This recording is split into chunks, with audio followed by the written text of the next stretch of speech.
Yep, it is part 3 of H3VR World War II Special, and we are doing rifles, and yep, quite a few rifles. So many, it won't all fit in one table. I don't know why I thought to do it in the outdoor range, but whatever, we're doing it.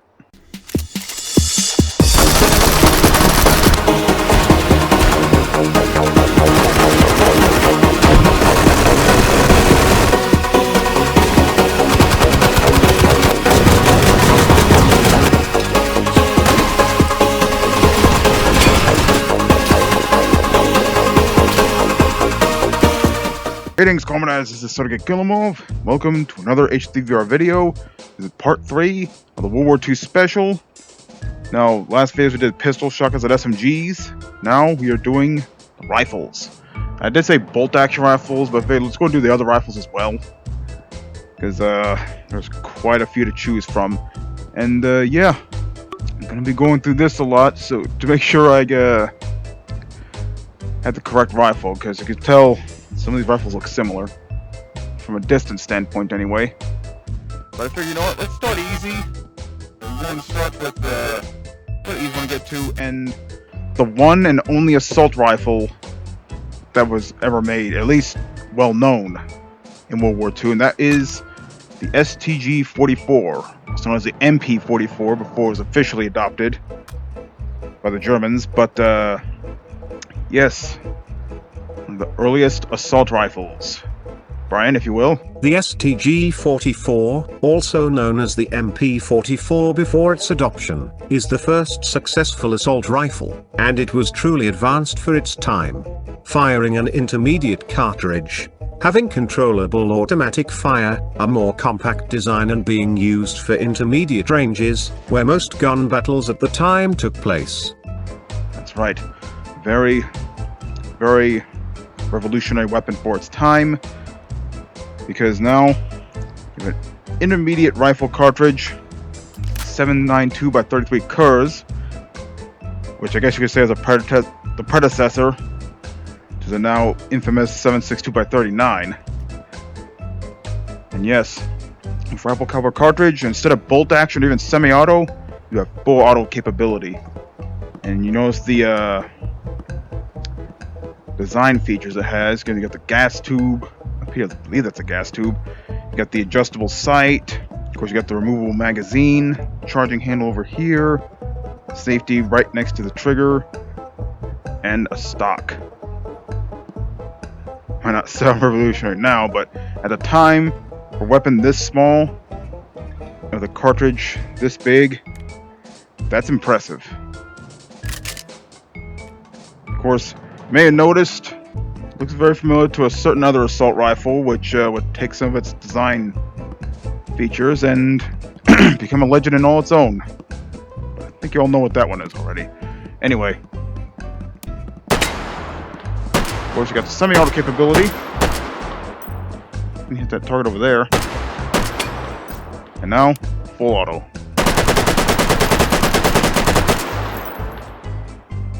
So you can see this isn't an SMG firing pistol cartridge. This is a rifle cartridge.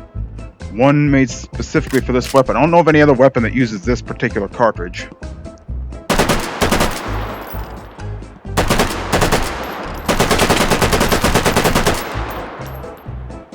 See, this was definitely a game changer, but it wasn't developed or mass produced in a way to make a significant difference in the war.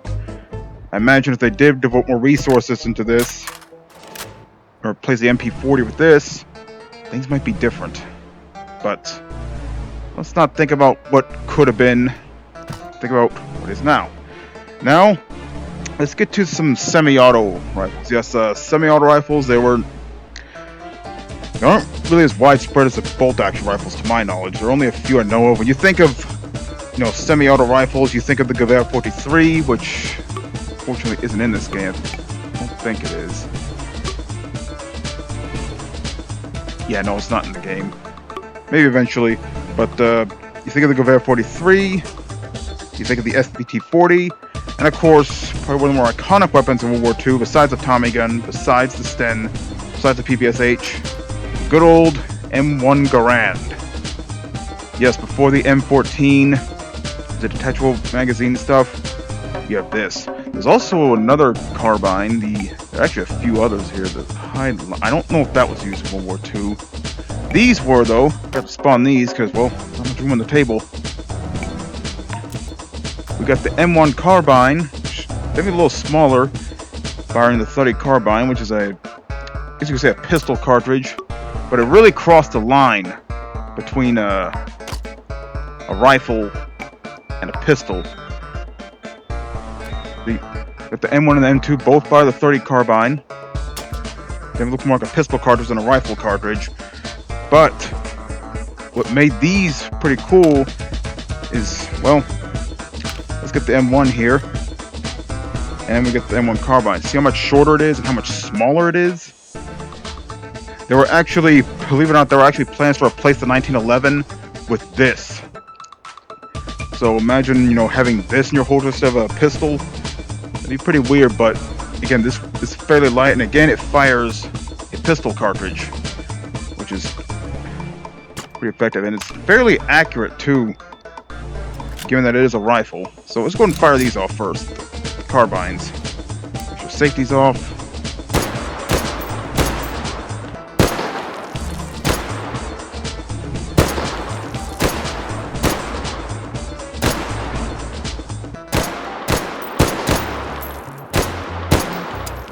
$15 rounds there. Now let's go to the M2. It's a larger magazine. Yeah, nice little heat shroud there.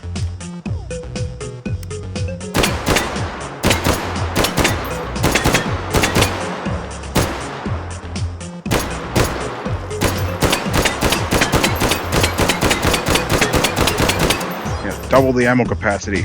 Really nice. Those are carbines. Now, the M1 Garand. Very classic weapon.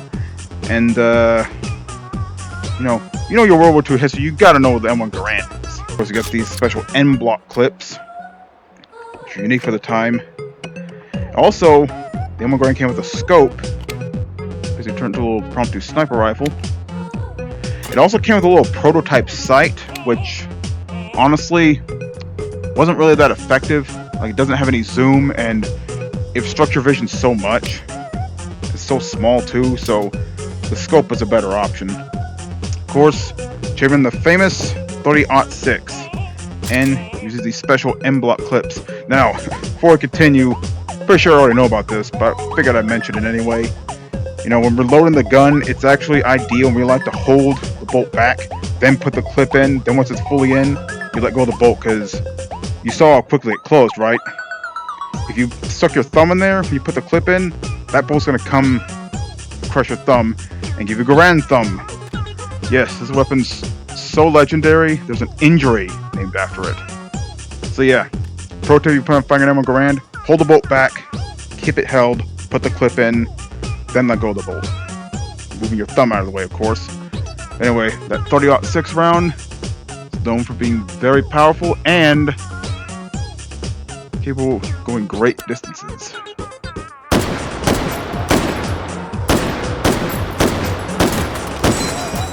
And of course, once the round is empty, the clip just pings out, giving you that lovely ping. This was an advanced weapon for the time, believe it or not. You know, you had these bolt actions, but here you have semi-auto capabilities, and put in the next clip, you just pop it in. Again, being sure to hold the bolt backs, lest you get Garand thumb.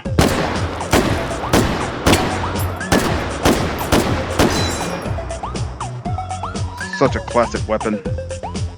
Classic. I'm just gonna dump the stuff over here. Let's see, let's go get that out of the way. Alright. This one's pretty interesting. The Johnson M1941. The M1941 Johnson was a semi-auto rifle designed to compete with the M1 Garand. It utilized a unique 10-round rotary magazine, as well as a short recoil rotating bolt system. However, the larger ammo capacity wasn't enough to outweigh the disadvantages. The reciprocating barrel resulted in excessive vertical shot dispersion. Attaching a bayonet to the weapon would negatively affect the barrel's function, and field stripping the weapon was risky as parts were small and easily lost.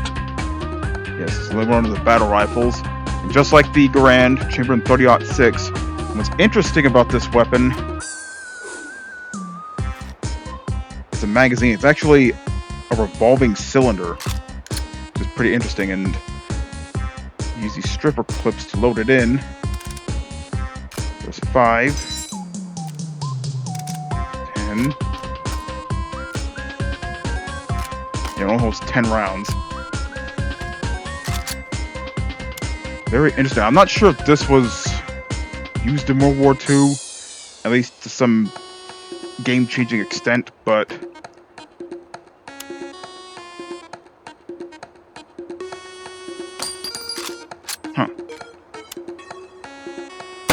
Sector's already off. It's weird.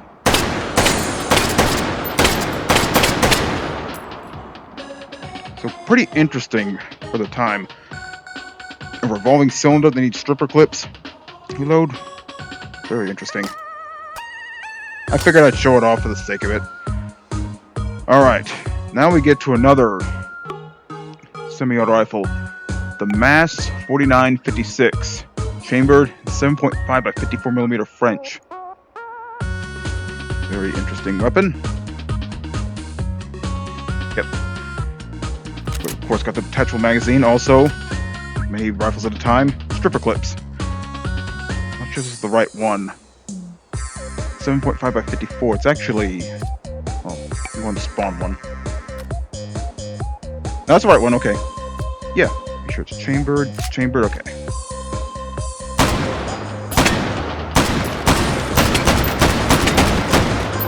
$10 rounds. Of course, you can take the mag out, put a new one in, or, of course, use stripper clips.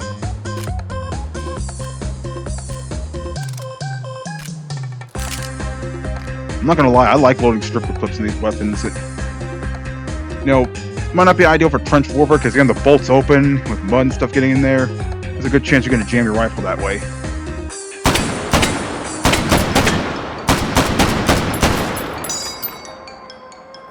Yeah, very interesting weapon. Okay, now let's get to the real meat and potatoes of World Firearms. Full texturized. Oh, I forgot about the SVT-40. Oh, silly me. How could I forget this little guy? Of course, chambered 7.62 54mm Russian, which is the same round that the mosin-nagant fires. And I believe it uses the same stripper clip as well. Interesting. But of course, you got the detachable magazine, and it comes with its own scope. Very nice. Of course. Almost looks like a Dragunov, doesn't it? Well, I guess you could say it's the predecessors of the Dragunov. So let's do some long-range shooting this time.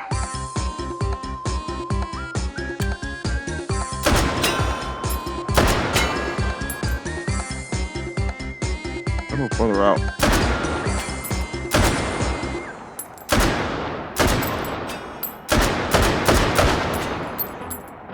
So yeah, instead of 5 rounds in the Nagant, you have 10 rounds in the SVT-40. And again, semi-automatic.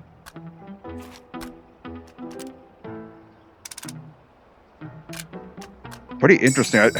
Believe it or not, I had no idea this used stripper clips. I thought it was just a detachable magazine all the way.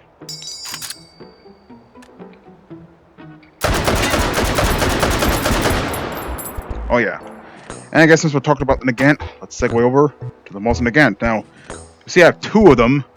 And I figured, might as well show off both of them. Now, I showed one off before, the M1891 mosin-nagant, which was used during World War I, to my knowledge. Then we got the M38 mosin-nagant. I don't know why I spawned another one.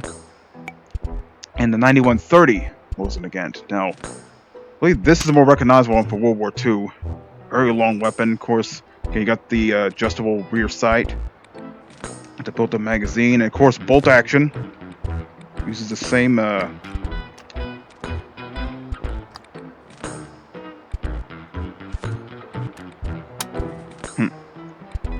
you gotta disengage the safety before you chamber.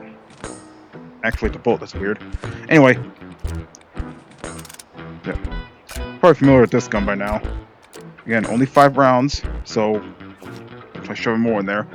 But yeah, this is the 9130 mosin-nagant, which was used during World War II, and this is the smaller M38. Notice few similarities. Of course, this one's much shorter, so I'm not sure if this was used during World War II. I know this one was, but of course, we don't know about the 7.62 by 25, and of course, 7.62 by 54. Used by the S5040, mosin-nagant, of course, and later the Dragunov in a semi-auto package. One thing I forgot to mention: it comes with its own scope, which I didn't bother attaching to it because I don't know. To me, the mosin-nagant's more iconic without the scope, but that's just me.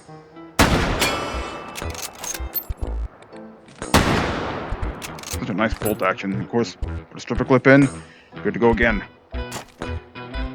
And yeah, toss that one there. I'm not gonna fire that one. Already fired the mass. Now get to, I believe this is the Springfield. Once again, cheaper than 30-06. Now let me make sure I got the right clip here. 30-06. 30-06. Yes, this was the bolt action rifle for the Americans during World War II. And of course, comes with its own scope. Not this one. I believe it's, I think it is this one.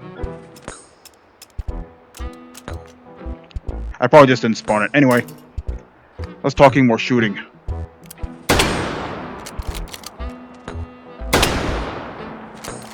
You see that 30-06 is a very venerable round at the time. As I mentioned, it's powerful and it's accurate thanks to the boat tail design of the bullet itself. I don't know why I'm holding out this. Normally you'd hold the rifle like here. So yeah, the Springfield's done. Now, get to the Kar 98K. All you Modern Warfare and Warzone fans out there, probably familiar with this gun. Yes, 7.92 by 57 Mauser.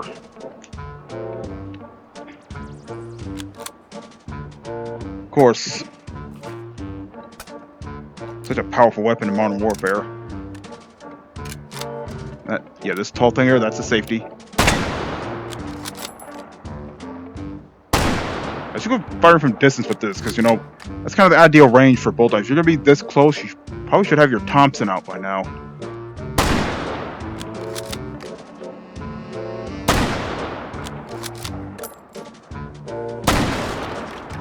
Okay. Got luck with that shot. So yeah, Kar 98K in the books. Now, get to the British weapons. And that's a French, I think it's a French weapon. I'll show that one last, because that was added during Meatmas 2020. But anyway, let's go ahead and start with the Delisle Carbine. The Delisle Carbine is a bolt-action, integrally suppressed rifle used by the British during World War II. It is based on the short magazine lee-enfield Mark III rifle, but chambered in 45 ACP. The weapon itself was so quiet that actuating the bolt was louder than the gun firing. It saw limited use with British commandos during the war. Yes. Now, what's interesting is that this is a pistol cartridge, 45 ACP. Yes, got the, it looks like a 1911 magazine, doesn't it? So yeah, what's interesting about this weapon is not the fact that it fires a pistol cartridge as opposed to a rifle cartridge, but it's integrally suppressed. See this huge honker of a barrel? It's a suppressor. So you remember the well rod, which I technically showed off in the pistol video because that was used in World War II, but But yeah, this is basically the well rod's bigger cousin. Fires a larger round, and of course, integrally suppressed.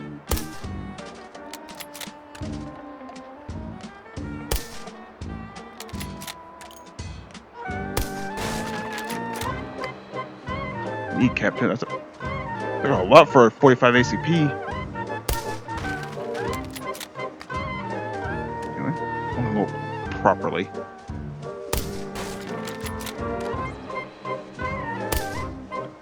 Yeah. 7 rounds. Suppressed fire. Nice. Alright, now let's get to the lee-enfields. There are 2 different lee-enfields here. We got the number 4 Mark 1, cheaper than 303 British, and the Jungle Carbine. Now, this is interesting mainly because of the muzzle. It has this like horn look to it. But anyway, let's go and fire the regular lee-enfield first.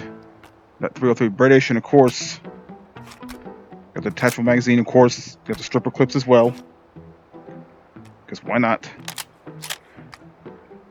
And obviously, this was the bolt action of choice for the British Army during the Second World War.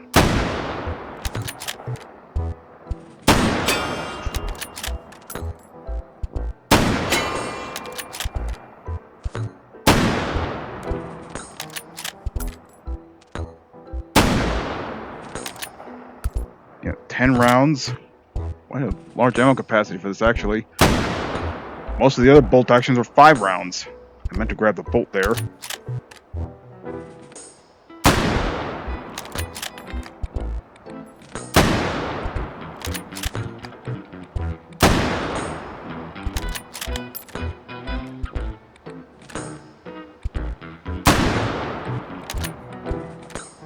So there's a regular lee-enfield now for the Jungle Carbine. It's the same gun, again with a shorter barrel plus this weird, like, horn-shaped muzzle brake or whatever.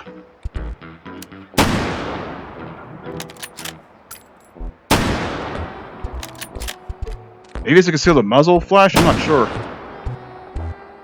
I mean, it's called the Jungle Carbine, so naturally it's going to be using this, well, in the jungle.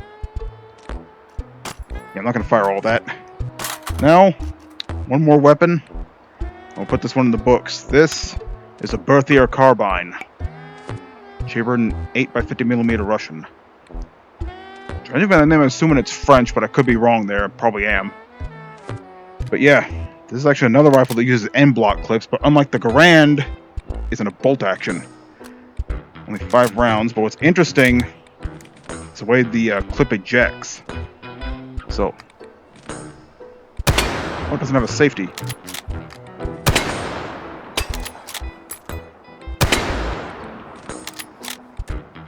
Now, watch till I chamber the last round. Yeah, the clip ejects from the bottom there. Pretty interesting. I don't know why I keep grabbing the sight.